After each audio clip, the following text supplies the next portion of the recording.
그래서 수어 논리에는 문장 논리와 달리 문장을 분석하는 그 최소 단위가 이름과 수어 이런 걸로 나뉘기 때문에 언어 자체가 다르겠죠. 기본적인 언어 자체가 다르기 때문에 그 부분에 대해서 규정을 하고 넘어가겠습니다. 세부적으로 너무 자세하게 아실 필요는 없고요.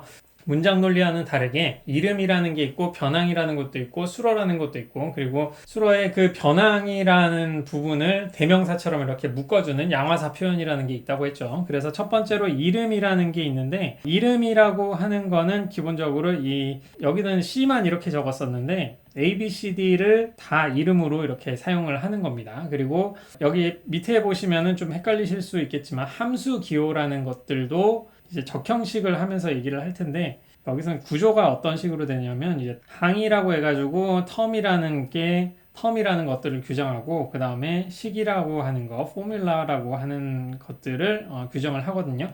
그러니까 항이라고 하는 거는 이름하고 이름, 변항 이런 것들을 다 모아서 얘기를 하는 건데, 함수 같은 것도 여기에 좀 특이하게 들어갑니다. 함수 같은 거. 여기서 근데 함수라는 게 뭐냐? 수학 시간에 고등학교 때 좀 뭐 이런 거 많이 봤잖아요. fx는 ex이다. 이런 게 곱셈 함수에 해당하는 그런 걸로 좀 볼 수 있는데, 마찬가지로 밑에 보시면은 이제 뭐 다음수 함수, 그러니까 sx라고 해가지고 x에 0이라는 숫자가 들어가면 1이 나오고 s에 1이라는 숫자를 넣으면 2가 나오고, 이런 함수들이 있습니다. 가장 기초적인 함수들이 있는데, 이 함수들이라고 하는 거, 뭐 예를 들어가지고 덧셈 함수를 생각을 해보시면은, 덧셈 함수는 이런 식으로 보통 표현이 될 수가 있거든요.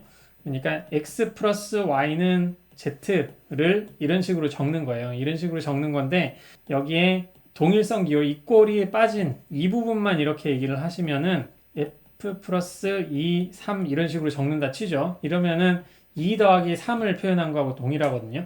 2 더하기 3 자체는 문장이 아니잖아요. 2 더하기 3은 우리가 5라고 하는 그 숫자라고 하는 건데, 2 더하기 3 자체는 그러니까 수 자체도 어떤 하나의 대상, 5는 어떤 하나의 대상으로 바라보는 겁니다. 그래서 2 더하기 3이라는 거는 5를 의미하는 어떤 특수한 대상으로 이제 바라보는 거죠. 그래서 함수 자체도 이름이나 변환과 같이 어떤 항으로서 여기 이제 같은 항이라고 불리는 거에 이렇게 포함을 하게 됩니다.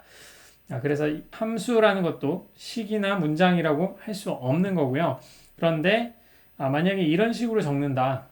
여기 이꼴로 해가지고 동일성으로 해서 이런 식으로 적게 되면은, 이것만 네모친 빨간색 네모친 이거는 함수라고 해가지고 항이라는 부분에 이름이나 변환과 같은 계열에 있는 걸로 여겨지는데, 여기 동일성 기호를 쓰시고 이렇게 양쪽에, 그래서 이거를 항등식이라고 하잖아요. 식이라고 하죠. 항등식. 그래서 이런 식이 돼버리면은 이제 이 경우에는 좀 문장 혹은 식이라고 하게 되는 겁니다. 그런 차이를 한번 좀 알아주시고, 그래서 수어 논리 언어에서는 이름이라는 것도 쓰는데 함수라는 것도 여기에 포함이 되고, 그리고 밑에 보시면은 변환 기호라고 해가지고 이름과 이제 구별이 되는 이런 x, y, z라는 거를 변환, 그러니까 비어 있는 거를 의미를 할 때는 x, y, z라는 이런 표현을 쓸 거고요. 뭐 w라든가 또 뭐가 있죠? U 이런 표현들도 변환이 더 필요할 때는 사용을 할 겁니다. 그리고 이름에는 A, B, C, D 이런 표현들, ST 뭐 이런 표현들을 이름에 사용을 할 거고요. 이름의 역할은 유일한 대상을 지시할 때. 그리고 여기 보시면은 위에 바가 이렇게 있잖아요. 위에 바를. 이게 따옴표의 역할을 생각하시면 됩니다. 팽수라고 하면은 팽수라는 대상을 지시하는 어떤 표현이 되는 거죠. 이 부분은 조금 이따가 조금 더 자세하게 얘기를 할게요. 근데 이런 이름을 제시를 할 때 이렇게 위에 발을 써가지고 원래는 구별을 하는데, 하나하나 이 발을 다 적으면은 세부적으로 필요할 때는 발을 적기는 합니다. 근데 항상 그렇게 쓰지는 못하기 때문에 발을 적지는 많은 경우에는 이제 앞으로는 생략을 하게 될 거예요. 이 부분은 약간 다시 한번 설명을 드릴 테니까 우선 나머지 표현들을 먼저 좀 보고요. 그래서 항이라고 하는 이 표현들에 해당하는 게 여기까지고요. 그 다음으로는 이제 수로 표현. 수로 표현은 유일한 대상이 아니라 어떤 서술하는 역할을 하는 게 수로 표현이라고 말씀드렸죠. 수로 표현 같은 경우에는 대문자를 이렇게 사용을 할 거고, 특수한 게 이제 동일성 기호. 동일성 기호 같은 경우에는 A는 B다라고 이렇게 적어도 이게 이제 식이 됩니다. 그러니까 수로 표현이라는 거는 그 x는 사람이다 뭐 이런 식의 표현도 있었는데 이때는 빈 공간이 하나잖아요. 이런 경우에 일항수로라고 하고 x는 y와 같다 라고 하는 표현, 이 경우에는 빈 공간이 두 개가 있겠죠. 이거는 우리가 지금 적고 있는 이 표현하고 같은 건데 빈 공간이 이렇게 두 개가 있는 거는 이항수로라고 합니다. 그리고 x와 y와 z는 뭐 친구 사이다 뭐 이런 표현도 나올 수가 있잖아요. 그래서 빈 공간이 세 개가 있는 거는 삼항수로라고 하고 이런 식으로 빈 공간 변항을 계속 쓸 수가 있는데 최소한 유한한 정도의 변항을 쓰는 하에서 뭐 삼항수로 사항수로 이런 것도 계속 나올 수가 있습니다. 그래서 일항수로는 ax 이런식으로, 이항수로는 xy, 삼항수로는 xy, z, 뭐 사항수로는 xy, z의 뭐 w 이런 것도 포함할 수 있겠죠.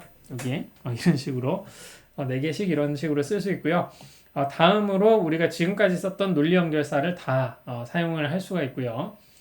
논리 연결사가 적용되는 대상은 수로가 되겠죠. 수로들 사이에 이런 식으로 ax, and bx 이런 식으로 사용이 될 거고 함수에는 사용을 이렇게 하시면 안 됩니다. 이거는 아니에요. 이름에도 이런 식으로 사용하시면 안 됩니다. 팽수 그리고 승낙 뭐 이런 식의 표현이 되잖아요. 그러니까 함수도 이런 식으로 안 되고 그 논리 연결사라고 하는 거는 무조건 수로 그 식이라고 하는 대상에만 적용이 되는 거고 식이라고 하는 대상들은 최소한 수로 하나인 경우에 보통 식이라고 얘기를 하는 거기 때문에 함수나 이름이나 변항에서는 이런 식으로 쓰시면 안 되는 거예요. 이건 잘못 쓰인 겁니다. 이거는 이제 적형식 하면서 한 번 더 할 겁니다. 그리고 양화사라는 표현을 이제 쓰게 될 거고요.